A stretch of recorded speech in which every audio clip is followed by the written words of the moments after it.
The South African government is currently in the process of brainstorming reforms for retirement saving. This would force citizens to perhaps put more money away into the future and be better provided for. Well, this is in response to perceived low savings rates in this country. I'm not so sure that's perceived, whereas we heard from Narina a little earlier. It's pretty much the fact that we like to spend more than we save in South Africa. Not alone in that regard. Joining us now to provide the latest on what's just come out from Treasury is Daniel Akers. He's the Chief Executive of Prescient Life.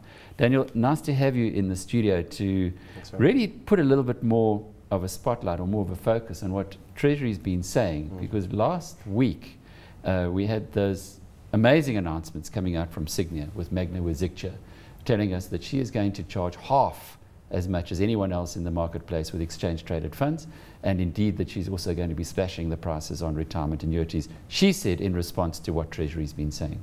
Yeah, absolutely. I think there is going to be a lot of pressure on the industry to come forward and take the proposals to heart, and also to the retirement funds themselves. I mean, there's a lot of deep thinking that needs to be done within the funds. It's not just the kind of service providers that are actually working for them. It's really yes, we're very conscious about cost, but it's also the fact that National Treasury have said there's a kind of dual prong initiative. We have to worry about what's in the best interest of the member, but also worry about the cost aspect.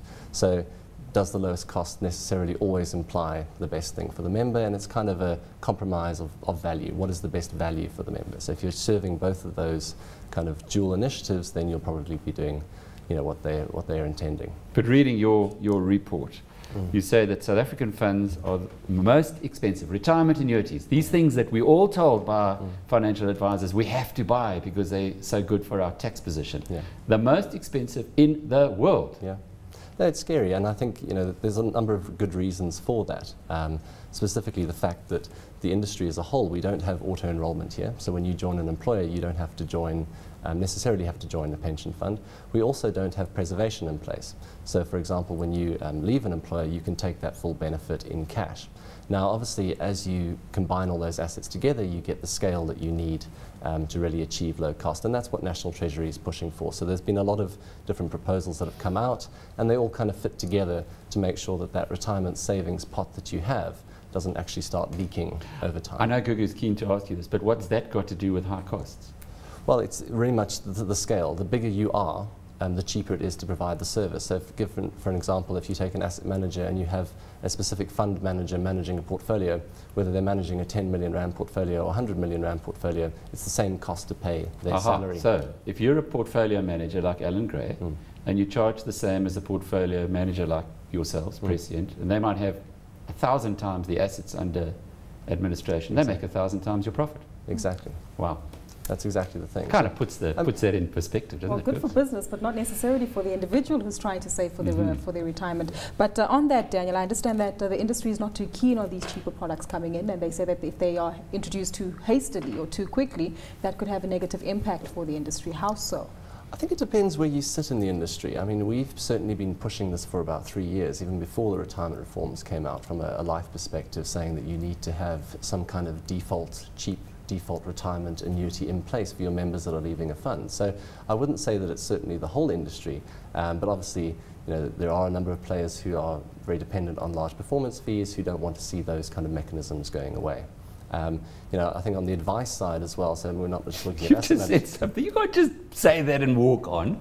There are some people who are dependent on large performance fees, i.e. they are getting fantastic profits. Of course they don't want it to go away. Yeah. Why should you if you've got the most expensive structure in the world? No, absolutely. What are they doing to Magna? Has anyone threatened to take her out yet? No, look, I don't think, Magda's, what she's come up with is great. If you look at that offering, there are certainly index products in there that they're providing which are cheaper. There are also multi-managed products which are more expensive. I think we need to be careful not to hype up what certain people have versus others. I mean, if you look at some offerings, you can get administration on RAs for 20 basis points, which has been there historically for the last 10 years. But there are also different types of investment options, and we just must make sure that when we market these kind of things, people actually know what they're buying. Exchange-traded funds are very simple. Yes. They're index trackers. Yes. You pay a fee. Yeah. Hers is 0.4. The next best in the market is 0.8. Yeah. There's no way you can say we're comparing apples with lemons on that one. No, no, absolutely not. I mean, on an exchange-traded fund, you know, that's great. You are essentially index tracking. But what I'm saying is there are other offerings that specifically like in any business that are multi-managed, that have more active components, and those will be expensive. Loss leaders and profit gainers. I had a friend, a Lebanese friend, who used to run a fruit shop in Southgate, where I used to live, and he said he had certain of his products which were loss leaders, and there were certain members of the community who only came and bought those. So clearly, when it comes to exchange-traded funds, that's what we should be doing, going to Magda. But even with that, Daniel, this brings my question to you, is you mentioned that big companies want to keep their profits, Alec, but naturally we know that in South Africa we have high unemployment rate. So many people who are dependent on grants, in particular when they reach their pensionable years. How do we find some kind of middle ground to balance the two, where companies can maintain their profits, but that South Africans also encouraged to save for their retirement? Well, I think, you know, we've tried the approach of encouraging the tax incentivized approach to get people to save, but unfortunately it doesn't really have that big an impact on your lower income kind of earners. The tax incentive is not really there. So the only way you can actually do it is to do what Treasury is proposing, and is to force people to be a member of a retirement fund.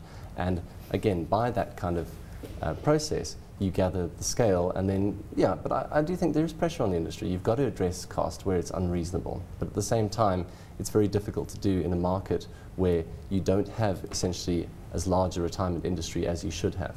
What makes you think that they're going to get this preservation through this time? Because every other attempt at it has been met by a solid no from civil society, from labour, even from business. Well, if you look at the proposals in detail, what they've kind of said is that any rights you have up until 2015 will be protected, and essentially if you have a benefit at that date, any growth on that benefit will also be protected.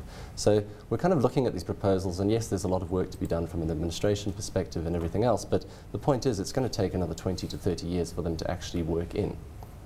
The other point is that there are subtle things. So, for example, we have a minimum de minimis level. So that's the minimum amount that you don't have to invest in an annuity at the moment of 75,000. That's being doubled to 150,000.